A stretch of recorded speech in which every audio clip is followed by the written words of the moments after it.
आओ मेरे नबी की शान सुनो, नबी है बोलता कुरान सुनो।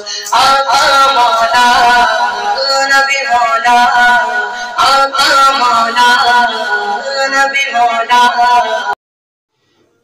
अस्सलामु अलैकुम वरहमतुल्लाहि वबरकातुहू। या रब्बी सल्ली व सल्लिम दाइमन अबदन अला हबीबिका खैरुल खल्क़ कुल्लिहिम। आज की वीडियो में हम ये बात जानेंगे कि हमारे नबी मोहम्मद अरबी सल्लल्लाहु अलैहि वसल्लम की पैदाइश से पहले क्या क्या बरकतें जाहिर हुई, उसकी एक झलक आज हम देखेंगे। जिस तरह आफताब से पहले सुबह सादिक की आलमगीर रोशनी और फिर शफक़ सुर्ख दुनिया को तुलूए आफताब की बशारत देते हैं, यानी जब सूरज निकलने वाला होता है तो उससे पहले एक रोशनी जाहिर होती है और फिर आसमान के किनारे पर एक लाली आती है। ये रोशनी का जाहिर होना और आसमान के किनारे पर वो लाली का आना, वो इस बात की अलामत होती है कि अब सूरज निकलने वाला है।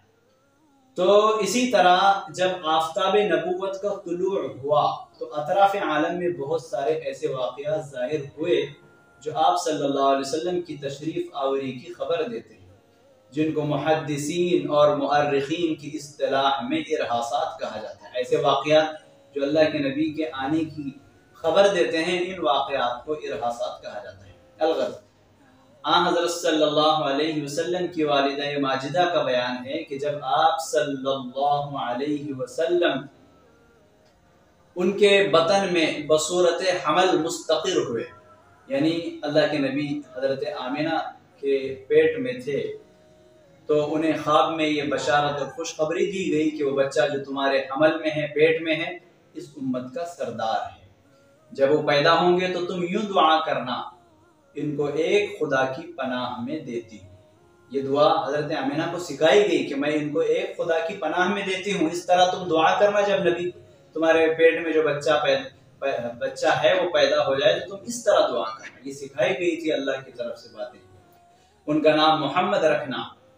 और फरमाती हैं हजरत आमिना कि आप सल्लल्लाहु अलैहि वसल्लम के हमल में रहने के बाद मैंने एक नूर देखा जिससे शहर बुसरा इलाक़े शाम के महल्लात उनके सामने आ गए। वो रोशनी हजरत आमिना को बताई गई, जिस रोशनी में उन्होंने मुल्क शाम के महल्लात को और मुल्क बसरा के महल्लात को देखा। वो इस बात की अलामत थी कि अब जो है इन लोगों की हुकूमत खत्म होगी और इस्लाम का बोलबाला होगा।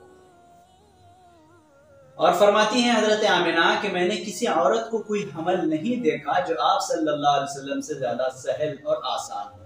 यानी हमल के दिनों में जो मतली या सुस्ती वगैरह उमूमन औरतों को रहती है, वो कुछ भी मुझे पेश नहीं आई। उन्हीं बरकतों में से एक वाकया वो भी है जिसका तज़किरा पिछले वीडियो के अंदर किया गया कि आप सल्लल्लाहु अलैहि वसल्लम की पैदाइश के साल यमन के एक गवर्नर अबरहा ने यमन के मशहूर शहर सना में बादशाह हबशा के लिए एक शानदार इमारत तामीर कराई, जिसमें एक गिरजाघर भी बहुत खूबसूरत और उम्दा बनवाया था। उसकी तमन्ना थी कि जिस तरह लोग काबतुल्लाह की जियारत के लिए हर साल जमा होते हैं, इसी तरह उस गिरजाघर के देखने के लिए भी अतराफ और अकनाफ से लोग आया करें।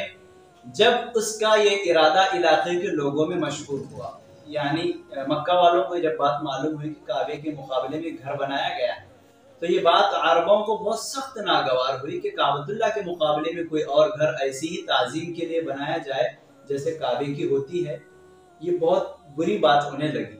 तो एक किनानी शख्स, यानी किनाना कबीले से ताल्लुक रखने वाले एक शख्स ने कोई मौका देखकर उस गिरजाघर में जो अबरहा ने बनवाया था, उस गिरजाघर में जाकर गिलाजत कर दी। इस हरकत पर अबरहा को तैश आना एक फितरी बात थी। अबरहा गुस्सा हुआ और उसने ये ठान लिया कि इसके जवाब में काबतुल्लाह को वो गिराएगा। इस इरादे से बहुत बड़ा लश्कर लेकर मक्का मुकर्रमा के लिए रवाना हुआ। रास्ते में जिन लोगों ने उसको रोकने की कोशिश की, उन्हें हार देता हुआ, शिकस्त देता हुआ मक्का मुकर्रमा पहुंच गया। मक्का के सरदार अब्दुल मुत्तलिब, ये हमारे नबी मोहम्मद सल्लल्लाहु अलैहि वसल्लम के दादा का नाम है। जब वो मक्का के सरदार थे उस वक्त, तो मक्का के सरदार अब्दुल मुत्तलिब को मालूम हुआ तो उन्होंने कुछ ज्यादा तवज्जो न दी और कहा कि काबे का रब खुद उसकी हिफाजत करेगा।